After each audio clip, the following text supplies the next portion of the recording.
당나라의 군력으로는 안 되는가? 그게 아니죠. 증거는 굉장히 많습니다. 증거가 없는 게 아니고 이 증거를 활용할 줄은 모르는 거예요. 당나라 장군 소정강이 이끄는 13만 군. 이 백제의 국력이 고구려보다도 월등히 우위에 섰다. 이 모든 내용은 우리 주류 강단사학의 학자들이 만들어낸 창조된 허구라고 볼 수 있습니다. 논산시 연산면 일대의 벌판을 가리킵니다. 과거에는 황산벌이라고 불린 곳이죠. 그 많은 절도사들 중에 왜 하필이면 양주 절도사에게 조칙을 내렸을까요? 왜 하필이면? 이거 백제는요 중국의 하나의 어디 뭐 성만도 못한 왜 하필이면 치주, 청주, 내주에서 군사를 증발을 하냔 말이에요. 의심밖에.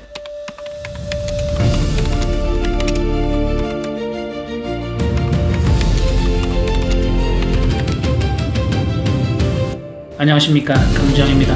오늘은 신라의 김유신의 5만의 군대와 그리고 백제의 개백의 5천의 결사대, 그 5천의 결사대 황산벌 전투에 대해서 프로파일링을 할 것이고, 과연 우리가 국사 시간에 배웠던 그 역사가 과연 과거에 발생되었던 사건, 실체적인 그 사실을 근거로 한 입증된 그 역사인가, 그 부분에 대해서 프로파일링을 할 것이고, 그리고 우리가 안방에서 시청하고 있는 대하 드라마의 그 역사가 사실을 근거로 한 그런 역사 드라마인가, 그 부분에 대해서도 프로파일링을 하도록 하겠습니다.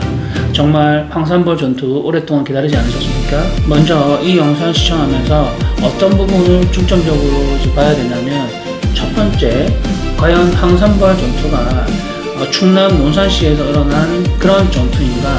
두 번째, 황산벌 전투는 과연 벌판에서 일어났던 그런 전투인가? 그리고 세 번째, 황산벌 전투는 백제와 신라가 전쟁을 한 전투인데, 과연 이게 한반도에서 일어났던 전투인가 아니면 대륙에서 일어났던 전투인가? 중국 측 정사인 동이열전에서 나오는 백제와 신라, 그 백제와 신라를 우리 국사 시간에 배우고 있는데, 그 백제와 신라는 과연 한반도의 백제와 신라인가 아니면 대륙 백제와 신라인가, 그 부분을 중점적으로 검토를 해주시면 좋을 것 같습니다. 우리가 국사 시간에 배우고 있는 그 정설부터 한번 살펴보도록 할 건데요. 그러면 우리 한국에서 가장 유명한 역사 강사님들의 그 영상부터 먼저 살펴보도록 할까요? 논산시 연산면 일대의 벌판을 가리킵니다. 과거에는 황산벌이라고 불린 곳이죠. 옛날에 이 전쟁이라는 것은 이 피부가 맞닿을 만한 거리에서 상대방의 체취와 피냄새를 맡으면서 칼과 창으로 이 부딪히면서, 뼈와 칼이 부딪히면서 싸우는 그런, 요즘 말로 패싸움이었습니다.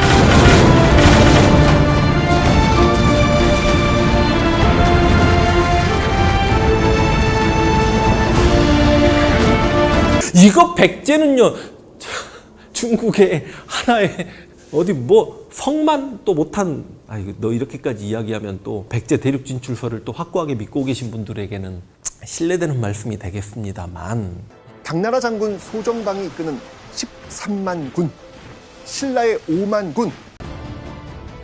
자, 이 신라군과 백제군 양쪽 모두 정말 죽을 각오로 싸웠습니다. 우선 결론부터 말씀드리자면, 이 모든 내용은 우리 주류 강단사학의 학자들이 만들어낸 그 내피셜에 의해서 창조된 허구라고 볼 수 있습니다. 프로파일러가 분석한 황산벌 전투는 한반도에서 일어난 적이 없다. 그게 바로 프로파일러의 시선이고 분석입니다. 그러면 한번 왜 그런지 그 이유에 대해서 한번 살펴보도록 하겠습니다. 그 근거로 첫 번째, 대청 강로대에 보면 산동성 서북 쪽에 보면 태산이 있고, 그리고 우측에 황산이라는 지명이 있고 산이 있거든요. 신라에서 백제로 넘어가기 위해서는 반드시 이 산을 넘어야 되는 겁니다. 이 험준한 산을 넘어야지만이 그 백제로 넘어갈 수 있는 가장 지름길이 될 수가 있는 거예요. 그렇기 때문에 김유신이 육로를 통해서 이 황산벌을 지나가야 했던 겁니다. 그리고 두 번째 근거가 무엇이냐면, 지난 영상에서 이미 고구려의 핵심 영토의 그 위치와 그리고 백제의 위치, 신라의 위치, 이런 부분들이 간접 증거들이 수십 개 정도가 이제 축적되어 있는 상태이지 않습니까? 그렇기 때문에 오늘은 그러한 보충 근거들을 또 제시를 할 거고요. 신라는 산동성에서 그 밑에 강소성과 절강성 일대까지 대륙 동쪽에 신라는 있었다라고 그 부분을 얘기할 거고, 이제 백제는 황하강 상류 지역부터 황하강 일대 그리고 산동성 그 북쪽 지역이 바로 백제의 영토였다. 거기서 이제 신라와 경계를 맞대고 있다. 태산과 황산이 붙어 있는 그 산맥을 기준으로 신라와 백제가 서로 경계를 맞대고 있다라고 생각을 하면 됩니다. 그렇다면 신라가 대륙 동쪽, 산동성 동쪽에 신라가 있었다는 그 두 번째 근거는 무엇인가? 당나라에서 신라왕을 이제 책봉을 할 때 그 앞에다가 어떤 직책으로 신라왕을 책봉을 하냐면 영해군사 신라왕이라는 그런 직책을 넣어가지고 신라왕에게 책봉을 한단 말이에요. 영해군사는 한반도에는 없는 직책입니다. 산동성에만 있는 그런 직책이거든요. 영해는 어디냐면 산동성 북쪽에 있는 그 행정구역입니다. 발해가 그 산동성을 공격하지 않습니까? 그 등주에. 그래서 당나라가 신라왕에게 영해군사 신라왕으로 그 직책을 올려주고 발해가 공격하는 그 발해를 남쪽을 공격하라고 그래서 신라왕에게 영해군사라는 직책을 하사하고 책봉을 하거든요. 한반도에 있는 신라가 산동성에 있는 그 지명에 대한 직책을 책봉받을 필요가 없는 거지 않습니까? 그 이유가 무엇이냐? 산동성과 신라는 아주 밀접한 관계가 있다. 그렇기 때문에 신라왕에게 영해군사라는 직책을 책봉하고 하사하는 겁니다. 자, 그러면 제가 원문 한번 읽어봐 드릴게요. 733년 가을 7월에 당나라 현종이 발해 말갈 이 바다를 건너 등주로 들어와 침범하였으므로 왕에게 관작을 올려주어 계부의 동삼사 영해 군사로 삼고 군사를 일으켜 말갈 남쪽에 변방을 치게 하였다. 809년 가을 8월 지절충 영해 군사 상주국 신라왕으로 책봉을 합니다. 그 외에도 흥덕왕을 책봉을 하다 827년 1월에 대도독 계림주 제군사 겸 지절충 영해 군사 신라왕. 산동성은 신라의 유민들이 살고 있는 일개의 작은 그런 신라의 마을이 아닙니다. 신라 왕에게 그 지역에 대해서 책봉을 한다는 것은 바로 그 산동성이 신라의 핵심 지역이라는 얘기입니다. 그렇기 때문에 신라왕에게 그 지역명이 들어간 그 내용으로 책봉을 하는 거예요. 생각을 해보세요. 발해가 등주를 공격을 했는데 그러면 당나라의 군사로 그 발해를 막으면 되는데 한반도에 있는 신라가 뭐하러 거기 바다를 건너가지고 그 산동성까지 와가지고 거기에서 영해군사 신라왕이라는 직책으로 발해를 공격하고 그러나요? 이러한 부분들은 현실적으로 일어날 수 없는 부분들입니다. 그렇기 때문에 산동성은 신라의 핵심 지역이다. 이렇게 결론을 내릴 수가 있는 겁니다. 819년 가을 7월에 당 운주절도사 이사도가 반란을 일으켰다. 당 헌종이 장차 반란군을 토벌하여 평정하고자 양주절도사 조공을 보내 우리 병마를 징발하라는 조칙을 내리니 왕이 칙지를 받들고자 순천군 장군 김웅원에게 갑병 3만 명을 거느리고 가서 도우라고 명하였다. 당헌종이 그 많은 절도사들 중에 왜 하필이면 양주절도사에게 조칙을 내렸을까요? 왜 하필이면 군사 요청이라는 것은 그 인접 지역에 가장 가까운 지역에 그 군정 라인을 통해 가지고 내려가게 되는 건데 양주절도사에게 내려갔다는 것은 양주절도사가 신라와 인접하거나 아니면 그 신라의 영토 안에 그 양주절도사가 주둔하고 있다라는 그런 간접적인 근거가 되는 것이고 우리 속담에 보면 뭐 오이밭에 가가지고 뭐 갓근도 매지 말라 뭐 이런 얘기가 있고 어디 밭에 가서 신발끈도 매지 말라 이런 얘기가 있잖아요. 왜 하필이면 양주절도사냐고요. 삼국사기 신라본기에 보면 신라의 3만의 군대가 당 헌종의 요청에 의해 가지고 그 운주절도사 이사도 반란에 투입이 됩니다. 그런데 가장 흔히 발견될 수 있는 게 바다를 도해하였다. 바다를 건넜다. 바다를 항해하였다. 이러한 기본적인 기록조차 기록되어 있지 않습니다. 그 이유가 무엇이냐면 신라는 바다를 건너야 할 필요가 없는 지역에 신라가 위치해 있는 겁니다. 그 이유는 뭐예요? 당연히 신라는 한반도에 있는 신라가 아니라 대륙 동쪽에 신라가 있기 때문에 그래서 신라가 바다를 건넜다라고 얘기하는 그 기록을 할 필요가 없는 거예요. 무슨 말인지 이해하시죠? 제가 지난 시간부터 계속해서 한 수백 번 입이 마르고 닳도록 설명을 드린 거지만 구당서와 신당서 신라의 영토는 동서로 천리고요. 구당서 남북으로 2천리, 신당서 남북으로 3천리입니다. 한반도에서는 한반도의 전체적인 그 동서의 길이가 650리란 말이에요. 그런데 서쪽에는 백제가 있기 때문에 신라의 영토는 동서로 한 300리 정도밖에 되지 않거든요. 구당서에는 2천리고 신당서에는 남북으로 3천리라고 얘기를 하고 있습니다. 그렇다면 한반도 신라는 성립을 할 수가 없는 거예요. 네 번째, 마찬가지로 이제 신라 봉기인데 897년 겨울 12월 을사일에 왕이 북궁에서 죽었다. 10월을 진성이라고 하고 황산에 장사를 지냈다. 논산시 연산면 일대의 벌판을 가리킵니다. 과거에는 황산벌이라고 불린 곳이죠. 황산이라고 하면 주류 강단에서는 분명히 충남 논산이라고 했지 않습니까? 신라는 경주라고 얘기를 하면서 왕의 그 장사를 백제 대륙 진출설을 또 확고하게 믿고 계신 분들에게는 신뢰되는 말씀이 되겠습니다만 백제의 영역이라고 할 수 있는 그 충남 논산에 신라의 왕을 장사를 지낸다는 게 말이 돼요? 말이 됩니까? 그런데 충남 논산에 진성왕의 그 묘가 발견이 되나요? 발견이 되지 않습니다. 일단 논리적으로 성립되지 않아요. 신라의 왕을 경주라던가 그 수도에 묻어야지 왜 그 백제의 영토에다가 왜 묻냐고요. 신라의 왕은 상징적인 건데 그렇지 않습니까? 당나라 장군 소정방이 이끄는 13만 군. 그렇기 때문에 중국 정사에 얘기하는 동이열전, 우리 국사 시간에 배웠던 그 백제와 신라는 한반도 백제가 아니고 대륙 동쪽에서 존재했었던 신라와 백제의 그 대국 간의 전쟁이라고 할 수 있는 겁니다. 그런데 우리 그 고려 시대의 그 김부식과 그 학자들이 한반도에 신라와 백제의 역사를 정립을 해야 되다 보니까 중국의 그 역사서를 이제 인용을 해가지고 한반도에 재배치했다라고 볼 수 있는 겁니다. 그렇다고 해가지고 한반도에 백제와 신라가 없었다는 얘기는 아닙니다. 분명히 지난 시간에 얘기했지만 그 한반도 백제에는 구태 백제에 대해서도 설명을 했고 그리고 동쪽에는 분명히 신라가 있다라고 그 중국 측 정사에 기록이 되어 있습니다. 수서에도 있고 주서에도 있고 북서에도 있고 한반도에는 신라와 백제가 있었다라는 부분이 명확하게 나와 있습니다. 그러나 그 신라는 김씨의 나라 우리가 알고 있는 그 김춘추 김유신의 신라가 아니고 백제는 온저계열의 의자왕의 백제 그 백제, 대륙 백제가 아니라는 부분을 명확히 밝히는 바입니다. 그런데 우리 학자들이 한반도에 살고 있다 보니까 구태 백제의 영토 위에 구태 백제의 그 역사적인 스토리와 그리고 온조 백제의 역사적인 스토리를 하나로 합쳐가지고 재구성된 그 역사가 바로 우리가 교과서에서 배우고 있는 그 백제의 역사, 신라의 역사이고 그리고 대하드라마에서 방영하고 있는 바로 그 역사라고 할 수 있습니다. 그래서 백제의 임금들이 뒤죽박죽 이런 식으로 이제 재배치된 것이고 신라의 왕계 또한 마찬가지로 석씨, 박씨, 김씨, 다시 뭐 박씨, 김씨 이런 식으로 이렇게 짬뽕이 되는 거거든요. 이러한 부분들을 학자들이 재배치를 한 거예요. 모든 증거들과 모든 기록들을 이제 조작을 해서 그 흔적들을 지우려고 해도 자세히 살펴보고 하면 그 흔적은 발견되기 마련입니다. 완전 범죄는 없어요.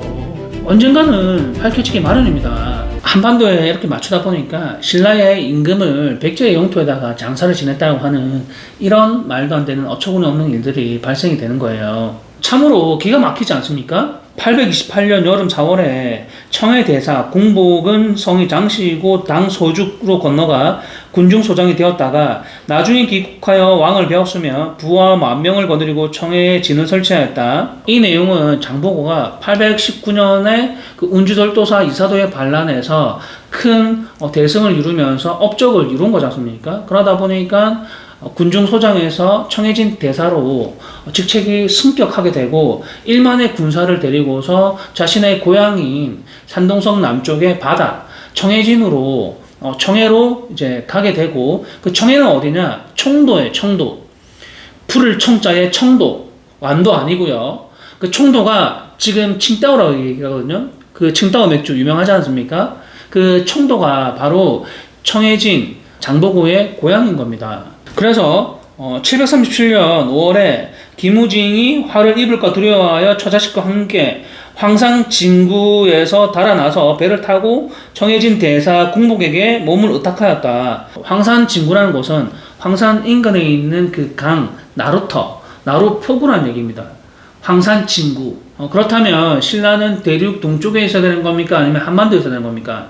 제가 키우고 있는 앵무새에게 물어봐도 답을 얘기할 것 같거든요. 제가 대륙 신라에 대해서 설명을 하려면 내일 아침까지도 설명을 할 수가 있는데 시간 관계상 다 설명을 못 하는 겁니다. 이게 지금 11페이지인데요. 이거는 제가 다음 시간에 백제 부흥운동에 대해서 사용을 하기 위해서 아껴둔 건데 제가 스포일러 차원에서 핵폭탄을 하나 발사를 하도록 하겠습니다. 당나라 용사 662년 7월에 인원, 유인원, 유인계 등이 복신의 남은 무리를 웅진 동쪽에서 크게 깨뜨리고, 복신은 백제의 장군이고 인계 인원은 당나라 장수입니다. 지라성, 윤성, 대산, 사정 등의 목책을 빼앗는데 죽이고 사로잡은 것이 매우 많았으며 곧 군사를 나누어 지키게 하였다. 복신 등은 진현성이 강가에 있으며 높고 험하여 요충지에 해당하므로 군사를 더하여 지켰다. 인계가 밤에 신라 군사를 독려하여 성곽키에 다가가서 날이 밝을 무렵에 성으로 들어가 800명을 베어 죽이니 마침내 신라의 군량 수송로가 뚫렸다. 이 내용은 요충지라고 할 수 있는 그 강이 굉장히 많습니다. 그렇기 때문에 백제의 그 복신이라는 장수가 진현성이라는 그 요충지에서 신라의 그 수송대를 이제 막고 있는 거예요. 그러다 보니까 유인원과 유인계가 야밤에 신라의 그 군인들을 다독거려 가지고, 그래서 새벽에 그 당나라 장수와 그 신라가 진현성을 함락을 했다, 이런 내용을 다루고 있는 겁니다. 그래서 신라의 그 쌀을 실은 수송대의 그 수송로가 뚫렸다, 그런 얘기를 하고 있는 겁니다. 굉장히 중요한 요충지라고 할 수 있는 그 지역을 바로 당나라의 군사와 신라의 군사가 그 요충지를 점령을 했다는 그런 뜻입니다. 그러면 어떻게 해야 됩니까? 바로 그 지역에, 그 인근 지역에 이 진현성에 대해서 군사를 배치를 해야 되지 않습니까? 그렇죠? 왜냐면 요충지이기 때문에. 인원이 군사를 더해 달라고 아래어 청하니 당고종이 조서를 내려 치주, 청주, 내주, 해주의 군사 7,000명을 징발하고 자위 위장군 손인사를 보내 군사를 거느리고 바다를 건너 인원의 군사를 돕게 하였다라고 얘기를 하고 있지만, 원문을 보면 강을 이제 부해하였다, 강을 이용해서 수송선을 그 전쟁 지역으로 보냈다라고 해석을 하는 게 맞는 표현이고 맞는 해석입니다. 제가 지난 시간에 공자의 논어를 그 예를 들어 가지고 설명을 드렸고, 구태백제를 이제 설명을 하면서 구태백제가 부해하였다, 마찬가지로 여기서도 그 부해인 거예요. 강을 이용해서 수송선으로 그 전쟁 지역으로 그 7,000명을 징발해서 이동을 했다, 그런 뜻인 겁니다. 수만 명도 아니고 7,000명의 군사들을 이제 급작스럽게 징발해가지고 빨리 진현성에 보급을 해줘야 되는 그런 입장이지 않습니까? 지금 당장, 오늘 당장에 진현성에 군사를 배치해야 되는 겁니다. 왜냐하면 요충지기 때문에. 그래야 신라의 그 수송대, 쌀을 실은 수송대가 여기를 지나갈 수가 있는 거예요. 그런데 이 진현성이 한반도에 있다면 산동성에 굳이 7,000명밖에 안 되는 그 군대를 배를 태워가지고 서해를 건너갈 필요가 있을까요? 7,000명이라고 하면 한반도에서 긁어 모아도 금방 이제 긁어 모을 수 있는 그런 인력인데, 이렇게 급박한 상황에서 신속성을 요하는 그런 상황인 거지 않습니까? 그러면 당연히 한반도에서 그 7,000명의 병력을 모으는 게 당연한 거예요. 그런데 662년이라고 한다면 그 고구려는 아직 멸망을 하기 전이고 건재하단 말이에요. 백제와 고구려는 동맹 국가이기 때문에 산동성에서 그 7,000명의 군대를 배를 타고 건너다 보면 고구려 그 동맹군에게 격파를 당할 수도 있고, 이제 풍랑을 만나가지고 자초될 수도 있고, 길을 헤맬 수도 있습니다. 그리고 그 해적들에게 잡혀가지고 두들겨 맞을 수도 있고, 여러 가지 변수가 존재한단 말이에요. 그렇기 때문에 굳이 산동성이나 대륙에서 그 한반도로 7,000명의 군사를 보낼 필요가 없는 겁니다. 7,000명의 군사는 급조한 그러한 군대란 말이죠. 이 문맥을 보면, 이 내용 상황을, 정황을 보면, 조발 7척 내해 지병 7천인, 이거는 단순한 파병이 아니라, 이 전장 지역에서 그 아군들에게 급조해서 보내는 그 긴급성, 신속성을 요하는 그러한 조치입니다. 그래서 그 빨리 7,000명을 모아가지고 그 현장에 투입해라, 그러한 내용이에요. 제가 아까 분명히 설명드렸지 않습니까? 819년에 산동성에 있는 운주절도사 이사도가 반란을 일으켰는데 왜 하필이면 한반도에 있는 신라에게 3만의 군대를 요청을 하는가? 당나라의 군력으로는 안 되는가? 그게 아니죠. 운주절도사 이사도가 반란을 일으켰던 그 전쟁 지역이 신라의 영역이기 때문에 그 양주절도사에게 조칙을 내린 것이고, 그리고 치주, 청주, 내주가 그 백제와 신라가 전쟁을 일으켰던 전장 지역과 그 인접한 지역이기 때문에 치주, 내주, 그 해주, 청주 이 지역에서 군사를 징집을 한 거예요. 다 연관성이 있는 겁니다. 왜 하필이면 치주, 청주, 내주에서 군사를 징발을 하냔 말이에요. 의심밖에 한반도에서 전쟁이 일어났다고 하는데 그렇지 않습니까? 이거 어떻게 설명을 할 겁니까? 설명을 못 합니다. 설명을. 왜냐하면 현실적으로 말이 안 되는 거거든요. 이런 간접 근거들이 수십 개, 수백 가지가 축적되어 있는 상태이지만 한반도 백제와 신라에서 그 황산벌 전투에 대해서는 그 어떠한 그 간접 근거가 단 하나도 없다는 거예요. 단 하나도. 그렇기 때문에 저한테 황산벌 전투가 대륙에서 일어나는 직접 증거는 없지 않느냐라고 얘기를 할 수가 없는 거예요. 그건 뭐냐면 지네들은 간접적인 증거 하나도 없는 주제에 저한테 직접적인 증거를 내놓으라는 그런 꼴인 겁니다. 쉽게 얘기해서 똥 묻은 개가 겨 묻은 개를 나무란다고, 똥 묻은 개가 아니죠. 똥을 뒤집어 쓴 개가 뭐 겨 묻은 개, 뭐 된장 냄새가 조금이 난다고 해가지고 이게 똥 묻은 게 아니냐고 그거 의심하고 있는 그런 꼴이라고 할 수 있는 겁니다. 맞잖아요.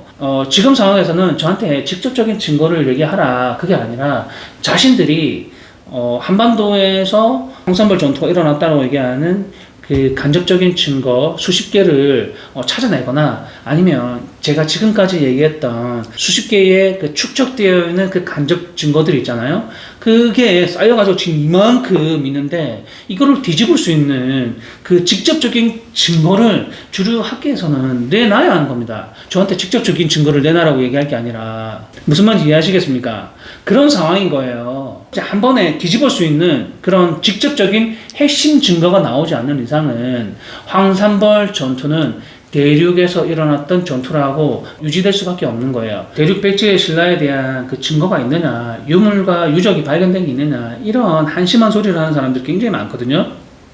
증거는 굉장히 많습니다. 증거가 없는 게 아니고 이 증거를 활용할 줄 모르는 거예요. 지금 AI 시대란 말이에요. 그리고 이 모든 데이터와 많은 정보와 자료를 가지고서 이 민족의 역사와 이걸 학문적으로, 학술적으로 풀 수가 있단 말이에요. 이 프로파일링을 통해가지고. 그런데 이 시대가 어느 시대인데 지금 유물이나 그릇 쪼가리를 발견해가지고 그걸 가지고서 우리 민족의 역사요, 영토요라고 하고 돌아다닐 겁니까? 안 그래요? 그리고 지금 그런 유적과 유물이 발견된다고 하더라도 중국에서는 우리 학자들이 들어가가지고 그걸 발견을 할 수 없게 만든단 말이에요. 그러한 부분들을 이 주류 강단에서 악용해가지고 유적과 유물을 갖다가 중국에서 발견된 게 있느냐 이런 소리 하잖아요. 황산벌 전투는 그 벌판에서 일어났던 전투인가?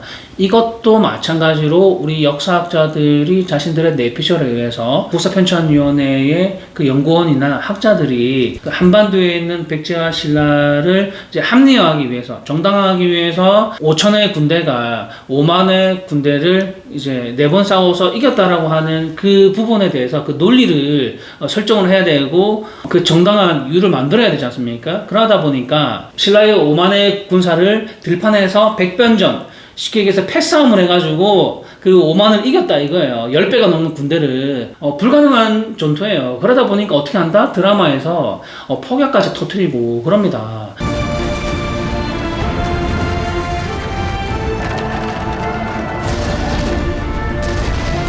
이 폭약이라는 거는 그 언제 발명이 되었나? 통설에 의하면은 9세기나 10세기 당나라 측에서 발명이 된 거고요. 전투에 직접적으로 사용된 거는 12세기쯤, 13세기쯤에 이 폭약을 이제 전투에 사용을 했습니다. 우리 조선 초기에도 보면 신기전이라고 해가지고 그 폭약을 이제 발명을 하고 전투에 사용을 하거나 전투용 그 폭약을 만들었다라는 그런 기록이 있잖아요. 그 신기전이라는 그 영화에서도 보면 나옵니다. 그런 부분들이 있는데 660년이라고 하면 7세기인데 이때 폭약이 나와가지고 신라의 5만 군대를 공격을 하고 이런 말도 안 되는 설정을 한다는 말이에요. 그 얘기가 무엇이다? 지네들이 생각했을 때도 5천의 군대로 5만의 군대를 이길 수가 없거든요. 벌판에서 그 패싸움을 해가지고 역사 프로파일링 여기까지 하기로 하고요. 프로파일러 시선에서 황산벌의 전투 한번 분석을 해봤는데요. 구독과 좋아요, 알림 설정을 해주시고요. 긴 시간 시청해주셔서 감사하고요. 다음 시간에 또 뵙도록 하겠습니다.